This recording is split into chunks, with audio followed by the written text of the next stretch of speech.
The modern world isn't built on magic. It runs on cables, servers, logistics, code, and the invisible systems we depend on every day. This channel explores the infrastructure beneath the interface. I'm Wet and Sea.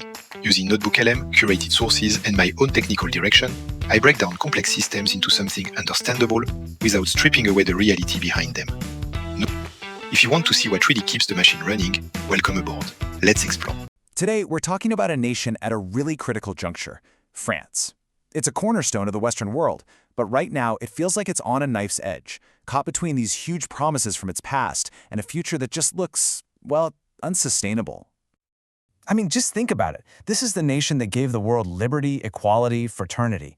These aren't just words on a monument, right? They are powerful ideals that have literally shaped modern democracy as we know it. And yet that very same nation is now staring down a crisis so deep, so profound, that it could actually unravel Europe. So the big question is, what is really going on? How on earth did it get here? Okay, let's start with where things are right now. We're calling this section France on the Edge because experts are basically describing the situation as a dual emergency. You've got a political system that's just paralyzed and an economic model that's teetering on the brink. Let's start with a number. 110%. That is France's national debt compared to its entire economic output for a year. To put that in perspective, we're talking about a debt of nearly $4 trillion. A number that big isn't just a statistic, it's a screaming signal that the whole system is under immense strain. And what's so fascinating and frankly scary about this is that it's not just a money problem or a political problem.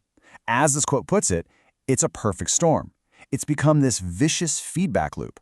You know, the weak economy fuels political chaos, and all that chaos just turns around and makes the economy even worse.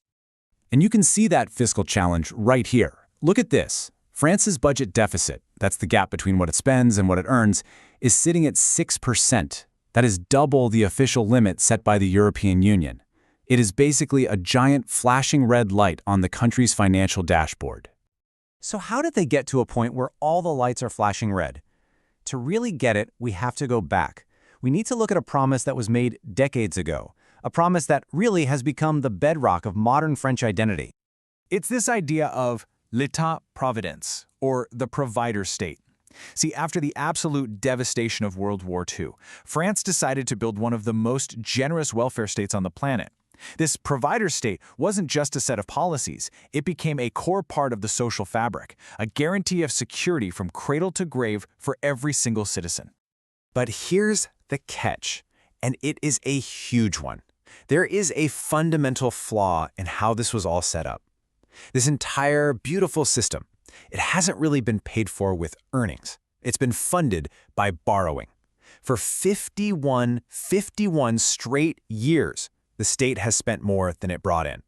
At this point, that's not a habit, that's an addiction. Okay, so you might be wondering, they've been doing this for 50 years, what's the big deal now? Well, how did this borrowing habit go from being kind of manageable to a full-blown existential threat? The answer is a massive societal shift, one that completely broke the original math the whole system was built on. And this is what people mean when they talk about the demographic time bomb. See, the whole system was built on a really simple idea. You have a whole bunch of young workers paying into the system to support a smaller number of retirees. Simple, right? Well, the problem is that demographic pyramid has basically flipped upside down. The math just doesn't work anymore, and the burden on every single worker is getting heavier and heavier. Just look at the numbers today. Over a fifth of the entire population is retired, and by 2050, that's projected to be nearly 1 out of every 3 people. You've got this growing number of retirees, all depending on a shrinking base of workers for support. It's a huge problem. And this all just compounds the pressure, creating another one of those perfect storms. First, people are living way longer, about 11 years longer on average than 50 years ago. That adds a whole decade of pension and healthcare costs for every person.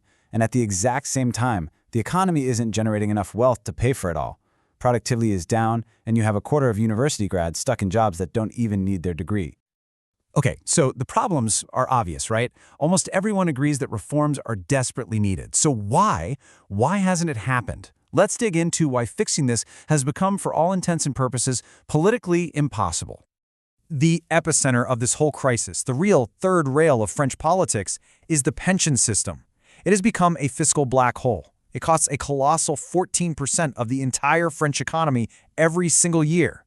Let me put that in context for you. That's more than they spend on education, defense, and transportation combined. And this has created what you could call the central trap of French politics. It's this repeating cycle of failure. It goes like this. A leader tries to reform pensions. Millions of people pour into the streets to protest. Strikes paralyze the entire country. And in the end, the reform is either abandoned or it gets forced through, which basically cripples the government. It's a lose-lose situation. Think about this. Nearly 70%, that's 7 out of 10 people in France, oppose President Macron's recent pension reform. And here's the kicker. By international standards, it was a pretty modest reform.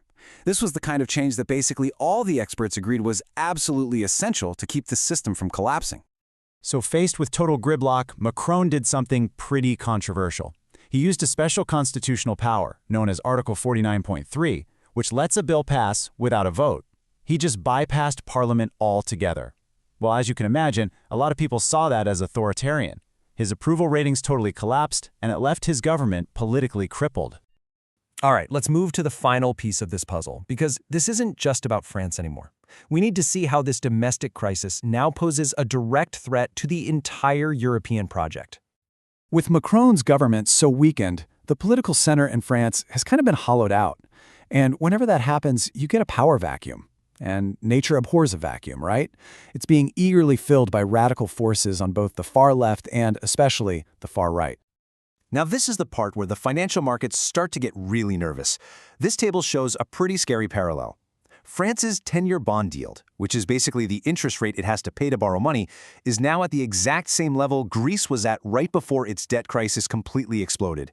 The warning lights aren't just flashing, they're screaming. And this presents Europe with an absolutely impossible choice. On one hand, France is too big to fail. Its economy is 10 times bigger than Greece's was. If France goes down, it could take the entire euro currency down with it. But on the other hand, it might also be too big to bail out. A rescue package would be so unimaginably large and would basically tell every other country that the EU's financial rules don't matter anymore. So, what does this all mean? It means France has arrived at a crossroads, a real moment of truth. The path it chooses from here won't just decide its own fate. It could very well shape the future of Europe. And honestly, it could serve as a huge cautionary tale for every other Western democracy facing these same kinds of pressures. The stakes, they really couldn't be any higher.